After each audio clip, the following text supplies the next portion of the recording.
after she confronted him regarding the affair. She might be rich and powerful, but her statement is clear. Vijay made financial restrictions on questioning the affair. See, ఇక్కడ విజయ్ని support చేసే వాళ్ళు సంగీత గారు alimony కోసం లేదా ఆయన political career ని destroy చేయడానికి ఇలా చేస్తుంది అని అలిగేషన్స్ వేస్తున్నారు. కానీ ఇక్కడ మనం కన్సిడర్ చేయాల్సిన విషయం ఏంటి అంటే సంగీత గారు యూకేలో ఒక వెల్తీ ఫ్యామిలీ నుంచి వచ్చింది. ఆమె కూడా ఫైనాన్షియల్లీ స్ట్రాంగ్ బ్యాక్గ్రౌండ్ నుండి వచ్చింది. కొన్ని రిపోర్ట్స్ ప్రకారం జేసన్ సంజయ్ తన సినిమా కెరియర్ ని పర్సీవ్ చేయాలి అని ఇంట్రెస్ట్ ఉన్నా సరే వాళ్ళ ఫాదర్ ని అప్రోచ్ అవ్వకుండా ఇండస్ట్రీలో వేరే వాళ్ళని అప్రోచ్ అవుతున్నాడు న్యూస్ బయటకు వస్తుంది.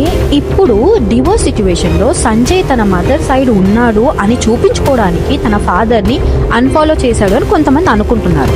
ఈ డివోర్స్ డ్రామా ఇంకెంత మెస్సీగా అవుతుందో ఎవరికి తెలియదు, ఎందుకంటే పర్సనల్ డీటెయిల్స్ కూడా బయటకు వస్తున్నాయి. రీసెంట్లీ తమిళ సింగర్ సుచిత్ర ఒక ఇంటర్వ్యూలో జోసెఫ్ విజయ్ డ్రంక్ స్టేట్ లో ఇంటికి వచ్చి సంగీతాన్ని పిల్లల ముందే కొట్టేవాడని సీరియస్ అలిగేషన్ ఇచ్చింది. ఇఫ్ యూ కన్సిడర్ విజయ్ లాంటి strong and loyal fan base ఉన్న పెద్ద స్టార్ కి ఇలాంటి ఎలిగేషన్ రావడం చాలా పెద్ద క్లెయిమ్. ఇది నిజమా కాదా అన్నది కన్ఫర్మ్ గా తెలియదు అండ్ నేను కన్ఫర్మ్ చెయ్యట్లేదు కూడా, కానీ నిజమైతే కనుక ఇది చాలా షేమ్ఫుల్ విషయం. ఇప్పుడు సంగీత గారు తన డివోర్స్ పిటిషన్ లో ఏం రాశారో కొన్ని పాయింట్స్ మనం చూద్దాం. మ్యారేజ్ లైఫ్ కొన్ని ఇయర్స్ వరకు చాలా హార్మోనియస్ అండ్ పీస్ఫుల్ గా ఉంది అని, కానీ తర్వాత సంగీత తన లైఫ్ ని ఇంటిని మేనేజ్ చేయడానికి పిల్లల్ని పెంచడానికి డెడికేట్ చేసింది.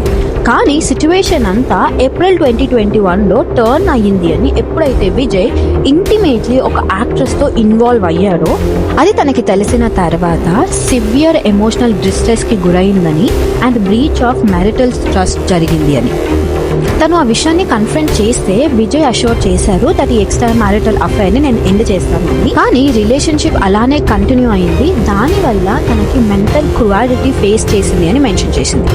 అలా చేయడమే కాకుండా ఆ ఫొటోస్ ని పబ్లిక్ గా షేర్ చేస్తే తనకి పబ్లిక్ హ్యూమిలియేషన్ ని ఫేస్ చేసింది అని మెన్షన్ చేసింది.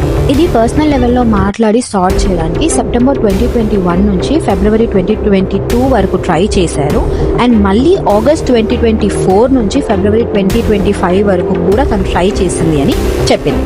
ఆ పిటిషన్ లో 2022 తర్వాత Vijay emotionally, mentally, physically distance అయిపోయాడు అని, సోషల్ అండ్ ప్రొఫెషనల్ లైఫ్ నుంచి తనని ఎక్స్క్లూడ్ చేశాడని, ఒకే ఇంట్లో ఉన్నప్పటికీ సపరేట్ గా ఉండమని ఫోర్స్ చేశాడని కూడా చెప్పింది.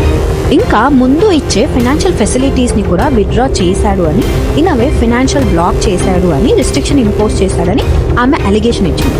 డివోర్స్ తర్వాత తన ఇన్కమ్ స్టేటస్ ప్రకారం అలిమనీ కావాలి అని కూడా పిటిషన్ లో మెన్షన్ చేసింది. దీని మీద సోషల్ మీడియాలో చాలా డిబేట్ జరుగుతుంది. కొంతమంది పిల్లలు ఓవర్ 18 years ఉండడం వల్ల ఆవిడకి అలిమనీ పే చేయాల్సిన అవసరం లేదని, కొంతమంది అంటే